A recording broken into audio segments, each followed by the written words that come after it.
তো আপোনালোকে নিজে মই একদম প্ৰত্যেক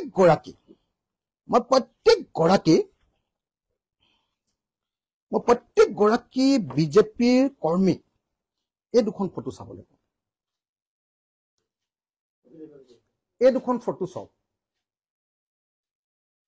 প্ৰত্যেক গৰাকী বিজেপি কৰ্মীয়ে এই দুখন ফটো চাওক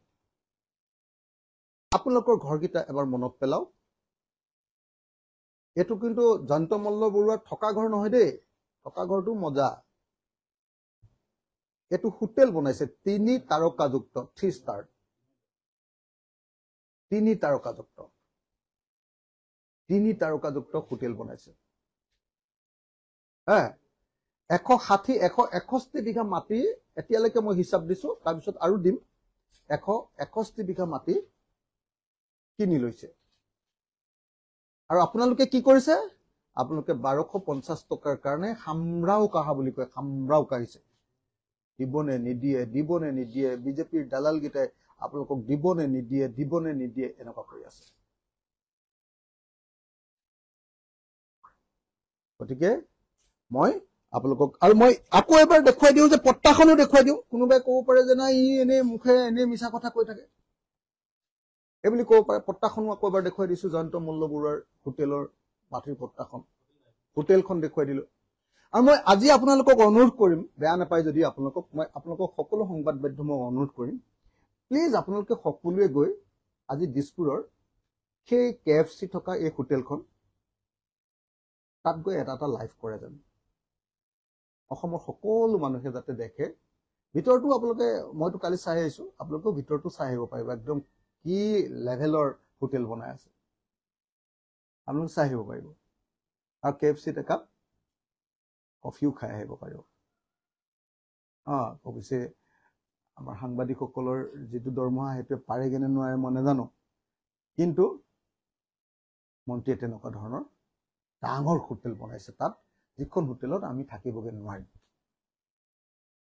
আৰু তেওঁলোকে খৰাইঘাটৰ দ্বিতীয় ৰণৰ কথা কয় ৰামৰাজ্য প্ৰতিষ্ঠা কৰাৰ কথা কয় হিন্দু ৰাজ্য প্ৰতিষ্ঠা কৰাৰ কথা কয়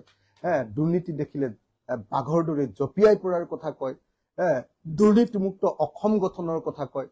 মানে এওঁলোকৰ কথা শুনিলেতো এনেকুৱা লাগে যে অসমখন মানে একদম স্বৰ্গৰাজ্য হৈ গ'ল ইতিমধ্যে মইতো হিমন্ত বিশ্ব শৰ্মাৰ কথা শুনিলে এনেকুৱা লাগে যে অসমখন ইতিমধ্যে আমেৰিকা হৈ গ'ল মানুহৰ কোনো দুখ দাৰিদ্ৰ কষ্ট সষ্ট একো নাই আৰু ধন্যবাদ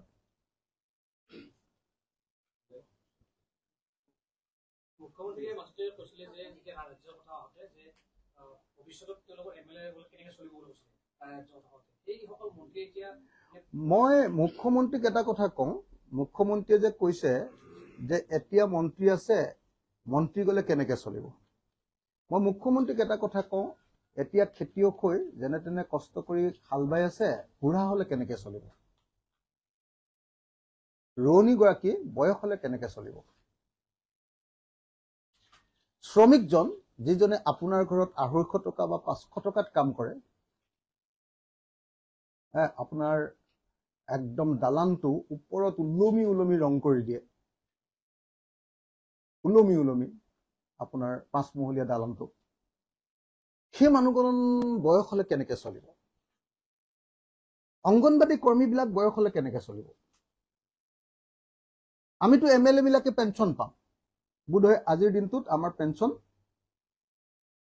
85,000 মান টকা হয়গে নেকি সববিলাক মিলাই 60,000 টকা বুধহয় হেৰিয়াৰ মানে এটো পেনশনটো আৰু বুধহয় 20,000 নে 25,000 টকা এটা আপোনাৰ হেলথৰ নামত 85,000 টকা যদি মই এমএলএ জনে পাওঁ তেওঁটো দুবাৰ মন্ত্ৰী হৈছে আৰু অলপ পাব 5,000 মান টকা আৰু বাঢ়িব তাৰ পাছতো মানুহ এটা কিবা লাগে নেকি আপুনি কওকচোন